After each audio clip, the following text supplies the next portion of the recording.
What's the most evil thing someone did while you were asleep? When I woke up with random bruises all over my hips, I joked to my boyfriend that I'm just a girl. But a week later, when they covered my entire body, I started panicking. Nathan was examining them with this intense focus, running his fingers over them with a deep fascination. "These are perfectly symmetrical," he murmured, pulling out his phone to take photos. "That's weird, right?" I asked, but he was already writing in a notebook, adding timestamps. By week 3, I couldn't wear anything sleeveless and was exhausted. I literally fell asleep during a client presentation. I thought the symptoms would end there, until one day when my period just stopped. Mid-cycle, like someone flipped a switch. "That's not normal," I told Nathan, and his eyes lit up. "When exactly did it stop? What day?" The way he asked made my stomach twist. The bruises kept appearing in places I couldn't even reach. I tried recording myself sleeping, but the files were always corrupted. "Must be the Wi-Fi," Nathan said, though Netflix worked perfectly. I was about to make a doctor's appointment when Dana, his ex, messaged me on Instagram. "Check your hormone levels immediately, please." I almost ignored it, but she followed up with a photo of her own bruises, identical pattern to mine. I drove straight to the Starbucks she suggested, and when I saw her, I almost gasped. She looked closer to 50 than 25, and she cut straight to the chase. "The bruises. They're injection sites. Nathan is doing something to you." My hands started shaking. "That's insane." She pulled up her medical records on her phone. "Look at this. I have the hormone levels of a 55-year-old woman. I practically went through menopause at 25. She leaned closer. "His mother taught him. She runs that fertility clinic on Lexington." I couldn't breathe. "He uses numbing cream while you sleep. You never feel the needles." I drove straight from Starbucks to the nearest ER, with Dana's medical records still pulled up on my phone as evidence, and demanded hormone testing. The doctor frowned at the results. "Are you taking Lupron? For endometriosis, perchance?" When I asked what that was, her face went pale. "Lupron shuts down your ovaries. We use it for endometriosis or IVF, but in high doses, it can cause permanent damage." That night, I forced myself to stay awake, fighting the bone-deep exhaustion. It was 3 a.m. when I felt the cold cream on my hip, then numbness spreading. Through slitted eyes, I watched Nathan pull out a syringe, finding the exact spot to insert into. I knew catching him in the act meant putting myself in danger, so I forced myself to lie still while my heart pounded so hard I thought he'd hear it. The next day, while he was at work, I tore apart our apartment. Nothing. Then I remembered the guitar case he never touched. I opened it up and felt my heart drop. Inside were vials of Lupron with my name on prescriptions I'd never seen, syringes, lidocaine cream. His notebook made me vomit. My exact hormone levels predicted weeks in advance, all matching my blood work perfectly. I must have been sitting there for hours before I heard him come home and confronted him immediately. "What is this?" I asked, throwing the notebook at his chest. He didn't even flinch. "You said you wanted to make a difference." His voice was calm, almost proud. "What are you talking about?" I was screaming now. "Your eggs are helping infertile couples. 3 babies are already on the way." The room spun. "My eggs?" He pulled up his laptop, showing me security footage from his mother's clinic. There I was, seemingly awake, signing consent forms. "I don't remember this," he shrugged. "The sedative causes amnesia but keeps you compliant. Mom's been perfecting it for years." I couldn't stand. "When I thought I had appendicitis and got surgery from the free guy your mom recommended." "Yeah, that was egg retrieval," he laughed. "We managed to retrieve 67 eggs. But baby, you have premium genetics. Your SAT scores, your IQ test from college. Couples paid $100,000 each." The admiration in his voice made me want to vomit. I ran to the bathroom and locked the door, and that's when my phone started blowing up with texts from Dana. She had given me more names of his exes. 5 women, all infertile by 25, all with the same story. I called them all. Nathan's mother had been doing this for 15 years. I burst out and found him standing by the doorway smirking. I lunged, but my body was too weak. He caught my wrists. "The damage is irreversible, if you're wondering. Your ovaries are dead tissue now, but I did it for you. And I'd still marry you." "I'd still marry you too," I responded, staring at him with fake doe eyes. And that dumbass ate up every word of it. When he kissed me back, I had to stop myself from laughing, because I still had his key. I knew his schedule. He'd taught me exactly how to use syringes, and soon he'd wake up to the same nightmare he'd given 15 women, except his would never end. The alarm on my phone went off at 4:30 a.m., and I reached over to silence it before Nathan could wake up. My bag was already packed with the vials, his notebook and photos I'd taken of everything in the guitar case. Nathan rolled over in his sleep and draped his arm across my stomach, making my skin crawl. I stayed still for 20 minutes until his breathing got deep again, then slipped out from under him. My hands were shaking so bad I almost dropped my keys. I texted him from the car about an emergency client meeting, knowing he wouldn't wake up to read it for hours. The storage place on Route 9 was open 24/7 with keypad entry, and I'd rented a unit there last month under my old roommate Sarah's name when I first started feeling paranoid. I locked everything in a fireproof box, then spent an hour uploading photos to 3 different cloud accounts Nathan didn't know about. My Gmail, an old Yahoo account from college, and a new Proton mail I'd created at the library. Back at the apartment that afternoon, Nathan was at his gym class like every Saturday.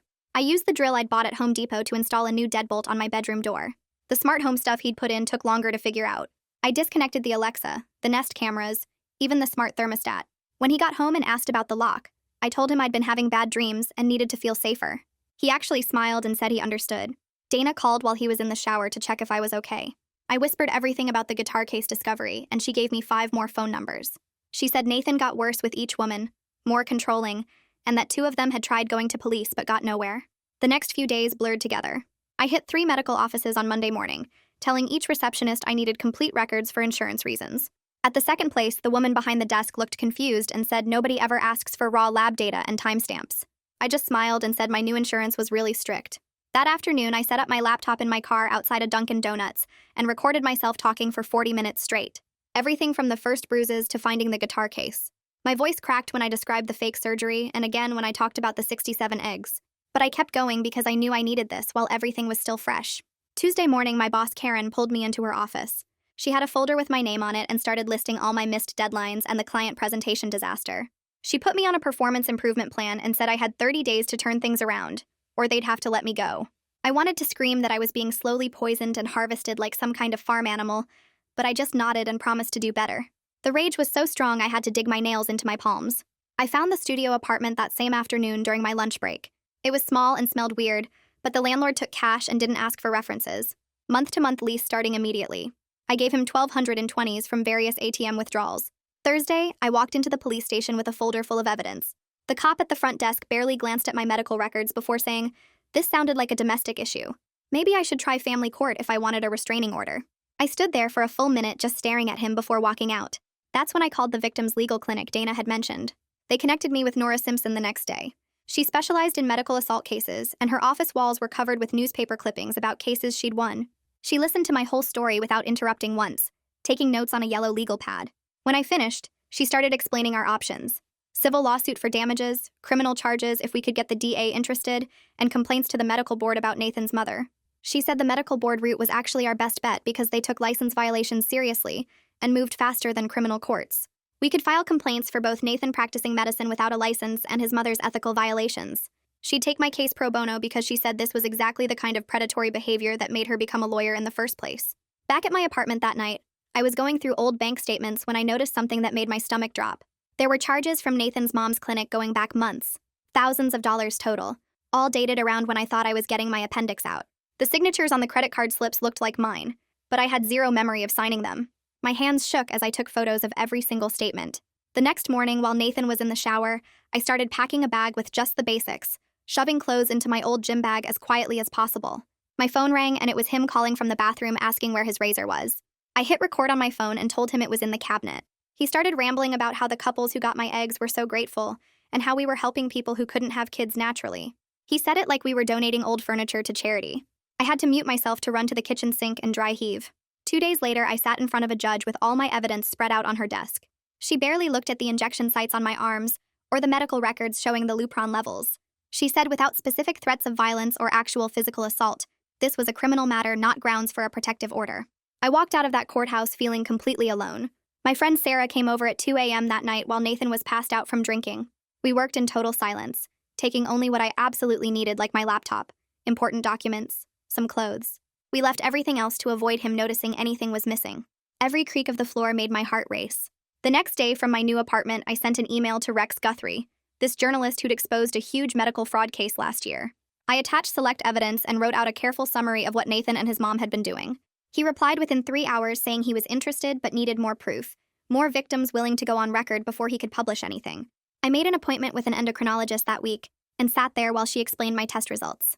She said my ovaries showed damage consistent with long-term exposure to GnRH agonists, basically chemical castration. She used words like permanent damage and medically induced menopause at 25. She started me on hormone replacement therapy and said I'd probably need it for the rest of my life. That same afternoon, Aurora Townsend called me after Dana gave her my number. We set up a video call with her and 3 other women Nathan had done this to. Everyone had the same story about the bruises, the exhaustion, the fake surgeries at his mom's clinic. We all agreed to work together, share evidence, coordinate our response. The next morning, I got a message on Signal from someone named Leah Rodriguez. She said she was a nurse at Nathan's mom's clinic and had information about their special protocols for certain patients. She was scared but couldn't stay quiet anymore after seeing what they'd done to us. She wanted to meet in person, but only in a public place with lots of people around. 3 days later, HR called me in for another meeting about my performance. They went through a list of missed deadlines and the presentation I'd fallen asleep during. They said if things didn't improve immediately, my job was at risk. I sat there nodding while they talked, knowing I couldn't explain that I was being slowly poisoned for months, knowing I might lose my income right when medical bills were piling up. That evening, I met with Nora again, and she laid out our whole strategy on a whiteboard in her office. She said we needed to focus on preserving evidence and building an airtight case through proper legal channels. She looked me straight in the eye and said any vigilante actions, anything that could be seen as revenge instead of justice, would destroy our entire case and probably land me in jail. She could see something in my face because she made me promise 3 times that I'd let the legal system handle this. Over the next few days, I threw myself into gathering more evidence, organizing everything into folders with dates and labels. I found more credit card charges I didn't remember, more signatures that looked like mine but felt wrong. I started a spreadsheet tracking every symptom, every bruise, every day I'd been too tired to function. Dana connected me with 2 more women who'd dated Nathan years ago. One of them couldn't have kids at all now. The other had aged. So much she looked 20 years older than she was. We all had the same injection patterns, the same exhaustion, the same memory gaps around medical procedures. I started sleeping with a knife under my pillow even though Nathan didn't know where I was staying. I installed 3 different locks on my door and a security camera that uploaded straight to the cloud. I knew I was being paranoid, but I couldn't stop checking over my shoulder everywhere I went. My body was falling apart from the hormone damage with hot flashes that made me sweat through my sheets and bone pain that kept me up all night. The hormone replacement helped a little, but the doctor said recovery would take months if it happened at all. I kept all of Nathan's texts where he asked about getting back together, where he said he missed me, where he said we could start fresh. I forwarded everything to Nora and the police even though they still hadn't done anything about my criminal complaint. Nora called me the next morning saying we needed to move fast with the state medical board complaint. I met her at her office where Dana and 3 other victims were already waiting with their sworn statements printed out. We spent 4 hours going through every detail, making sure our allegations would trigger the mandatory investigation protocols Nora knew about from previous cases. She typed while we talked, formatting everything into the specific language the board needed to hear. My hands shook as I signed my statement describing the bruises, the exhaustion, the stolen eggs. Rex showed up just as we finished and pulled me aside to explain FOIA requests. He had a stack of forms ready for the clinic's inspection history, previous complaints, anything that might show a pattern. The paperwork was mind-numbing, but Rex said these documents often revealed cover-ups that victims never knew about. I filled out form after form while he explained how government agencies tried to avoid releasing damaging information. That afternoon, Dana texted me a link she found about Nathan's mother. My stomach dropped when I saw she sat on the board of directors at 2 major hospitals in our area. She was on committees that reviewed ethics complaints, which explained why previous victims got nowhere when they tried to report her. The woman who destroyed our bodies was literally investigating herself. I couldn't sleep that night, my mind racing with everything we still needed to prove. At 3 a.m., I found myself getting dressed and grabbing my car keys. My body moved on its own, driving toward Nathan's apartment like I was pulled by a magnet. I needed more evidence, something we'd missed, something that would guarantee they couldn't escape justice. I made it halfway there before forcing myself to pull into a gas station parking lot. My hands gripped the steering wheel so hard my knuckles turned white. Going back would be stupid and dangerous and could ruin everything Nora was building. I sat there for an hour before finally turning around and driving back to my temporary place. The next day, Rex called with information from his private investigator. 3 previous patients had filed complaints against the clinic that got settled with NDAs. The amounts were huge, enough to buy silence and make problems disappear. One woman got $200,000, another got $350,000, the third got $500,000. All 3 signed agreements never to discuss what happened to them. Requested Reads is on Spotify now. Check out link in the description or comments. Rex had their names but couldn't contact them without violating the NDAs. Our victim coalition met at Nora's office that weekend to calculate damages. We brought medical bills, therapy receipts, documentation of lost wages from being too sick to work. The hormone treatments alone were costing me $800 a month. Dana had spent $30,000 on failed fertility treatments before learning her ovaries were destroyed. Aurora had lost her job after months of exhaustion and medical appointments. When Nora added everything up, the number made us all go quiet. We were looking at millions in damages, and that was just the financial costs. She explained we'd file as a group for maximum impact, showing the pattern of abuse. I knew I needed Nathan to incriminate himself more, so I called him that night while recording on my laptop. I played dumb, asking questions about the eggs like I was trying to understand. He couldn't help bragging about the premium genetics, how my SAT scores and college IQ test made me worth so much. He actually laughed, describing how couples paid $100,000 each for eggs from someone with my educational background. His pride in what he'd done made my skin crawl, but I kept him talking for 20 minutes, getting every detail on tape. Rex met me at a coffee shop downtown the next morning looking frustrated. He'd been investigating for weeks but needed someone from inside the clinic to go on record. Without an insider confirming the systematic nature of the operation, he could only report on individual victims. He needed proof this was an organized scheme, not just Nathan acting alone. I remembered Leah saying she had more information, but was scared to go fully public. 2 weeks later, an official letter arrived from the medical board acknowledging our complaint. They'd opened a preliminary investigation and needed additional statements and documentation within 30 days. It was the first real sign that someone in authority was taking this seriously, instead of dismissing us as hysterical women. Nora said this was huge, that the board rarely moved this fast unless they saw clear evidence of violations. We spent the next 3 days gathering every piece of documentation they requested. Then a letter came from the clinic offering me a complimentary consultation to discuss my concerns. The language was friendly, talking about resolving misunderstandings and ensuring patient satisfaction. Nora took one look at it and recognized exactly what it was. They wanted to get me alone in a room to sign an NDA, probably with a check attached to make it tempting. She told me not to respond at all, not even to decline, because any direct contact could be twisted later. The clinic was getting nervous and starting to make moves to protect themselves. 3 days later, I was walking out of my office building for lunch when I saw Nathan standing by the entrance. My whole body went cold. He started walking toward me with his hands up like he was being peaceful. I pulled out my phone immediately and started recording. He kept saying we needed to talk about working things out. I backed away and dialed 911 while keeping the camera on him. The dispatcher asked if I was in immediate danger. I told her about the restraining order I'd filed for. Nathan heard me mention police and started backing away fast. By the time the cops showed up 10 minutes later, he was long gone. I gave them the video and filed another report. The next morning, I sat in front of the judge with all my documentation spread out. She looked at the stalking incident report from yesterday. She reviewed the pattern of him showing up places. After 20 minutes, she signed the temporary restraining order. It was only good for 2 weeks, but it was something. Nora called me that afternoon about the vials I'd saved from Nathan's guitar case. She'd found an independent lab that could test them properly. We needed to establish chain of custody for court. I met her at the lab with the vials in a sealed bag I hadn't opened. The technician photographed everything and had me sign forms. They said results would take a week. Nora explained they'd test for the drug composition and dust for fingerprints.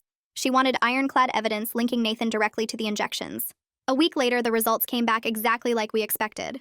The vials contained pharmaceutical-grade Lupron at concentrations used for chemical castration. They found multiple clear fingerprints on the vials and syringes. Nora had gotten Nathan's prints from his arrest records. Every single print matched perfectly. We finally had physical proof he'd been handling these drugs. The lab tech said the fingerprints were fresh and undegraded. This wasn't old evidence, but recent handling. Leah called me that same day saying she was ready to go on record. She'd been wrestling with her conscience for weeks. She agreed to provide a sworn affidavit about everything she'd seen at the clinic. We met at Nora's office where a notary was waiting. Leah's hands shook as she described the clinic's special protocols. She explained how they sedated certain patients without proper consent. She'd seen them backdate forms to cover their tracks. She named specific dates when she'd witnessed Nathan's mother directing these procedures. She described the separate filing system for special cases like mine. Rex had been waiting for exactly this kind of insider testimony. Leah's statement gave him the corroboration he needed for his story. 2 days later, Detective Weston Collier called about taking over our case. He'd been assigned by the department to investigate the criminal complaints. He came to Nora's office to review all our evidence. He was thorough and took detailed notes about everything, but then he dropped bad news on us. The DA wanted more evidence directly linking Nathan's mother to the conspiracy. Her lawyers were already claiming she had no knowledge of Nathan's actions. They were painting him as a rogue employee who acted alone. Without proof of her direct involvement, she might walk free. Our victim coalition met that weekend to sign the official paperwork. All 7 of us gathered in Nora's conference room. We signed as plaintiffs in the civil suit against Nathan and his mother. Nora explained our media strategy for maximum impact. We'd file the suit publicly to put pressure on authorities. The press coverage would make it harder for them to sweep this under the rug. Each woman shared what she'd been through with Nathan. The patterns were identical down to the smallest details. Rex called me the next morning with news that made me sick. He'd been following the money trail from the egg sales. He'd found one couple who unknowingly bought my eggs. They'd paid $110,000 for what they thought were donated eggs. The clinic had told them I was a willing donor. Rex kept their names anonymous to protect them. But seeing the actual bank records made it real. My genetic material had been sold like property. The thought of babies out there with my DNA made me dizzy. I had to sit down and breathe through the nausea.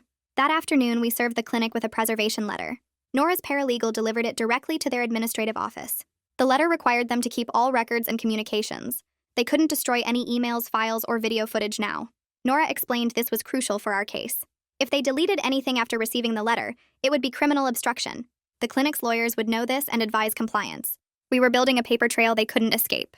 3 days later, a thick envelope arrived at my apartment. Nathan's mother's attorney had sent an aggressive cease and desist letter.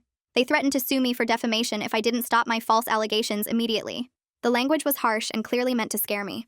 They claimed I was a disgruntled ex trying to extort money. They said my lies were damaging her professional reputation. The letter demanded I retract all statements within 48 hours. Nora had warned me this might happen. It was a common intimidation tactic to silence victims. But reading their threats just made me more determined. They were scared because they knew we had real evidence. The more they tried to bully me, the more I knew we were on the right track. The next morning, I woke up to my phone buzzing nonstop with Instagram notifications. Someone had created fake accounts using my old photos and was posting them with captions about how I was just a bitter ex trying to destroy a good man's life. They'd found my LinkedIn, my old Facebook photos from college, even pictures from my sister's wedding. The comments were brutal, calling me every name you can imagine, saying I deserved what happened, that I was probably lying about everything. I spent 3 hours trying to report the accounts, but new ones kept popping up faster than Instagram could take them down. My work email started getting flooded with messages from strangers telling me to drop the charges, some threatening to show up at my office, others sending graphic descriptions of what they wanted to do to me. I had to call IT to help me lock down everything, change all my passwords, make my social media private, and finally just deleted most of my accounts completely. My phone number got posted somewhere because I started getting calls at all hours, heavy breathing, men's voices saying they knew where I lived, so I drove straight to Verizon and got a new number that I only gave to 5 people.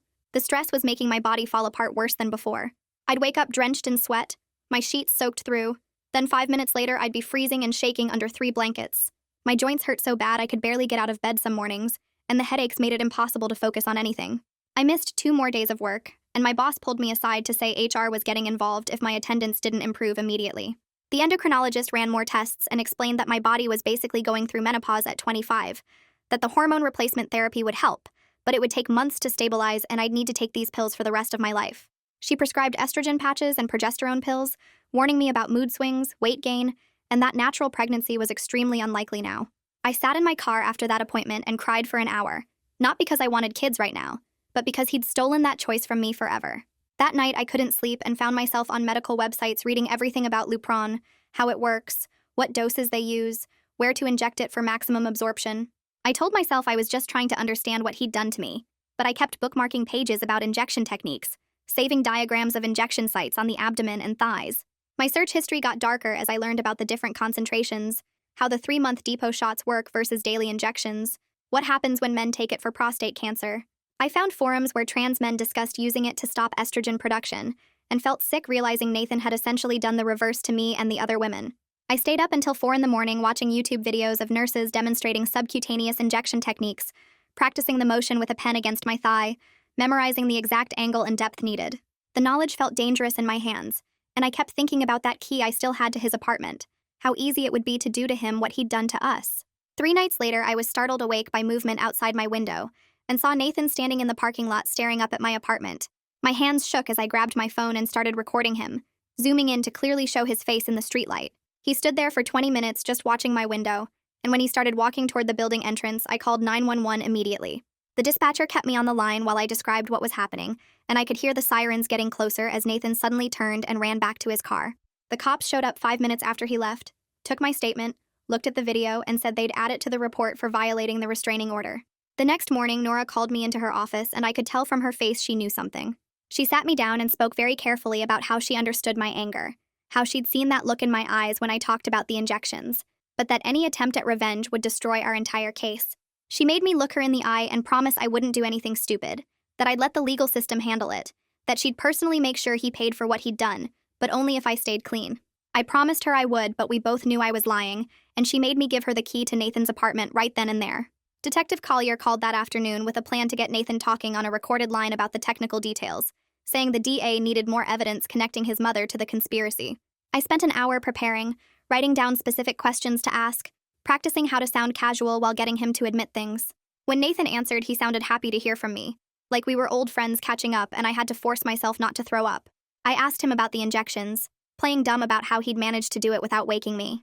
And he actually laughed as he explained the lidocaine cream ratios, how his mom had taught him to wait exactly 15 minutes for full numbness before inserting the needle. He went into detail about the injection sites, rotating between hips and abdomen to avoid scar tissue buildup, how the 3-month Lupron depot was more efficient than daily shots. He kept talking about his mom's protocols, her sedative schedule that kept patients compliant but mobile, how she'd perfected the timing so women would sign consent forms they'd never remember.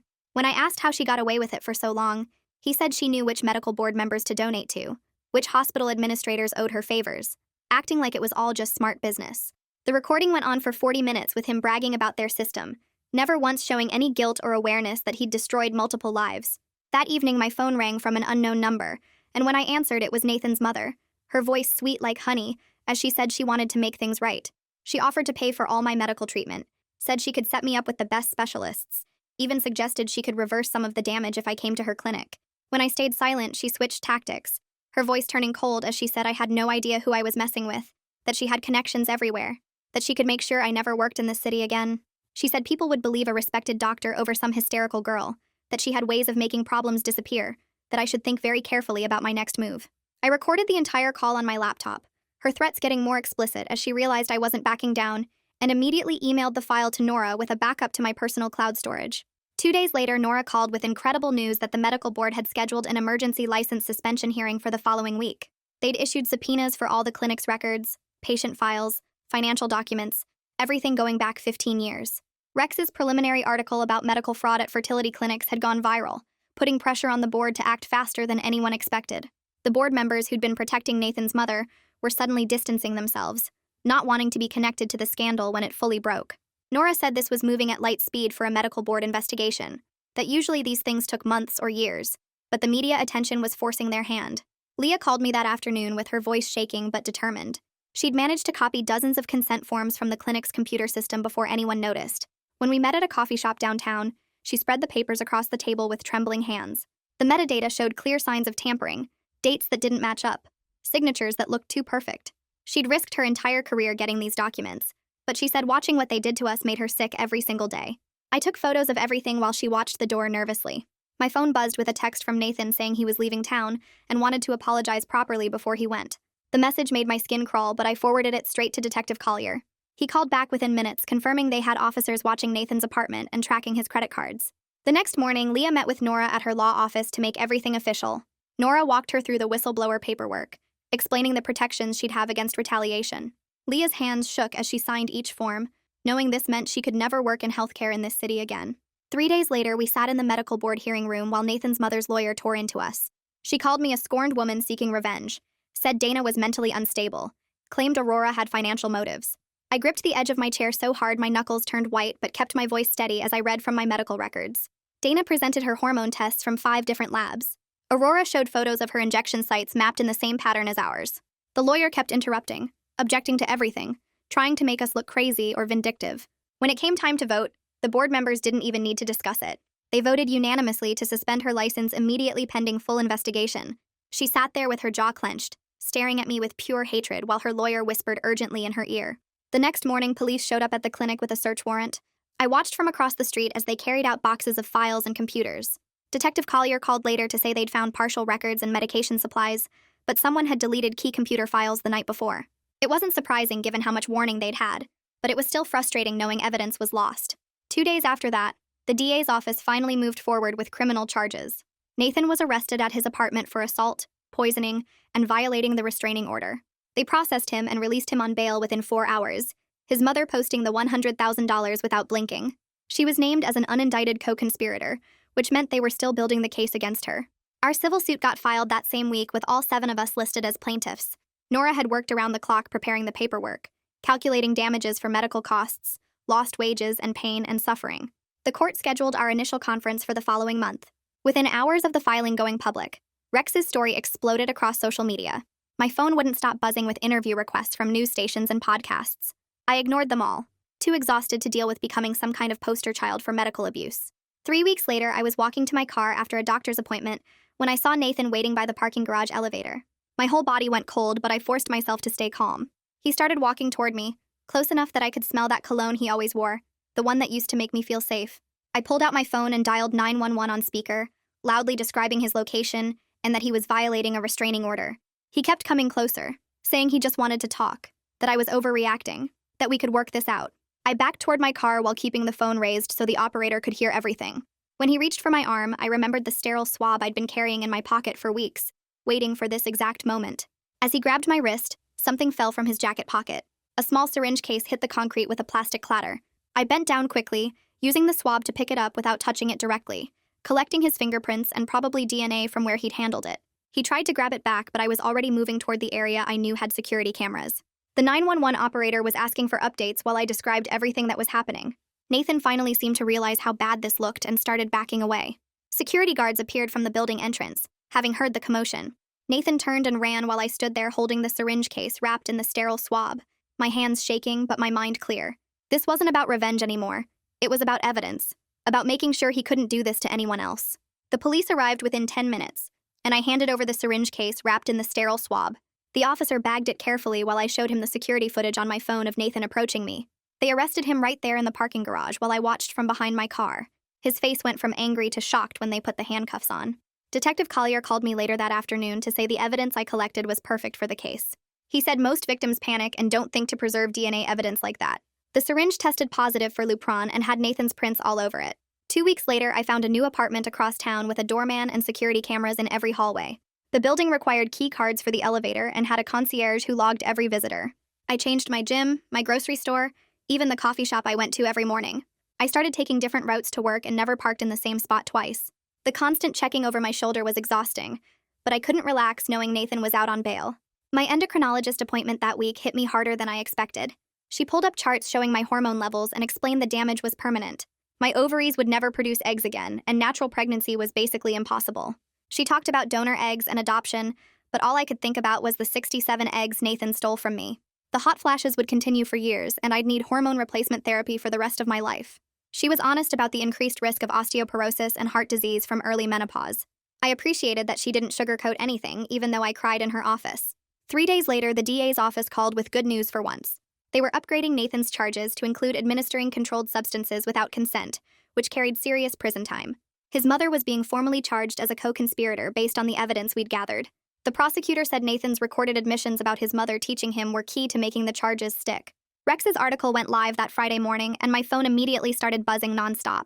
He'd interviewed all 7 of us and included medical documentation showing the pattern of abuse. The headline alone made me sick, but seeing our stories laid out with evidence was powerful. Within hours, the article had thousands of shares, and the clinic's phone lines were reportedly jammed. A tip line the newspaper set up received over 40 calls in the first day from women with similar experiences. Some were from Nathan's mother's clinic, but others were from different fertility centers around the state. The medical board announced they were expanding their investigation to multiple facilities. Dana organized our first official support group meeting at a community center the following week. We created intake forms for new members and protocols for documenting their experiences safely. Aurora brought a therapist friend who specialized in medical trauma to help us structure the meetings. We set up a buddy system so no one had to go to appointments or court dates alone. Helping other women navigate what we'd been through gave me something to focus on besides my own anger. The group grew from 7 to 25 members within a month. Nora called an emergency meeting when the clinic's insurance company reached out with a settlement offer. They were offering $2 million to be split among all plaintiffs with no admission of wrongdoing from the clinic. The money would help with medical bills and ongoing treatment, but accepting meant we couldn't pursue further legal action. We spent 3 hours debating whether to take it or push for a trial that could take years. Some women needed the money immediately for medical care, while others wanted the clinic to admit what they did. We voted and decided to accept the settlement, knowing a trial might not go our way. The insurance company required us to sign within 48 hours, so we all met at Nora's office to review the paperwork. Each of us would receive about $280,000 after legal fees. It wouldn't fix our bodies, but it would cover treatment and give us some security. I spent the next weekend writing my victim impact statement for Nathan's criminal trial. I went through 12 drafts trying to capture what he'd taken from me. Not just my eggs or my fertility, but my trust in medical professionals and my sense of safety. I described the physical pain of forced menopause at 25 and the emotional trauma of learning babies existed from my stolen eggs. I wrote about the women in our support group who would never have biological children because of what Nathan and his mother did. I kept one copy of the statement in my desk drawer as a reminder that I survived this. My life wasn't what I'd planned, but I was building something new with women who understood exactly what I'd lost. That's all I've got for now. Congrats on making it to the end. I wasn't sure you would. Go ahead and subscribe if you want more questionable content.